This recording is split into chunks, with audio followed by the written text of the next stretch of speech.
பொதுவாகவே விவேக் அப்படிப்பட்ட ஆள் இல்ல. பேச்சில் நகைச்சுவை இருக்குமே தவிர கூர்த்தட்டிய முள் இருக்காது. ஆனால் சென்னையில் நடந்த காஷ்மோரா படத்தின் பிரஸ் மீட்டில் சற்று அதிகமாகவே பக்கோடா வறுத்தார்.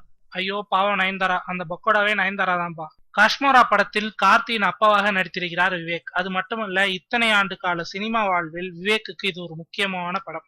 அவர் பேச மாட்டார், ஆனால் ரசிகர்கள் விழுந்து விழுந்து சிரிப்பார்கள் என்கிற அளவுக்கு அவரது ரீஎன்ட்ரிக்கு பாதை போட்டு கொடுத்துள்ள படம். காஷ்மோராவில் நயன்தாராவும் ஒரு முக்கிய ரோலில் நடித்திருக்கிறார். ஹீரோயின் நயன்தாரா தான் என்றால் ஸ்ரீதிவ்யா அடிக்கவே வந்துடுவார். அந்த அளவுக்கு நயன்தாராவின் ரோல் ரொம்ப கம்மிப்பா. போகட்டும், விவேக் என்ன பேசினாரு அப்படின்னா, நியாயமா இந்த நிகழ்ச்சிக்கு நயன்தாரா வந்திருக்கணும், ஆனா வரல.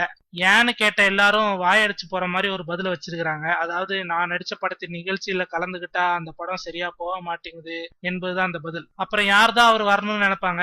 இது நல்ல ஐடியா தான். அப்படியே நயன்தாரா இன்னொன்னு செஞ்சிருக்கலாம். நான் கடைசி பேமெண்ட் வாங்கினா அந்த படம் சரியா போக மாட்டேங்குது, அதனால கடைசி பேமெண்ட் வேணான்னு சொல்லிட்டா எவ்வளவு நல்லா இருக்கும். இப்படி விவேக் பேச்சில் காரம் தூக்கலாக்கி கொண்டே போக பிரஸுக்கே பெரும் குழப்பம். அப்புறம் தான் தெரிந்தது, படத்தில் நயன்தாராவுக்கும் இவருக்குமான காம்பினேஷன் காட்சிகள் ஒன்று கூட இல்ல. அது மட்டுமல்ல, அப்படி இருக்கக்கூடிய 1-2 காட்சிகளையும் கிராபிக்ஸ் மூலம் தனித்தனியாக படமாக்கி விட்டாங்களாம். சின்ன கலைவாணரை இப்படி சினம் கொண்ட கவலைவாணர் ஆக்கிட்டீங்களே மேடம்.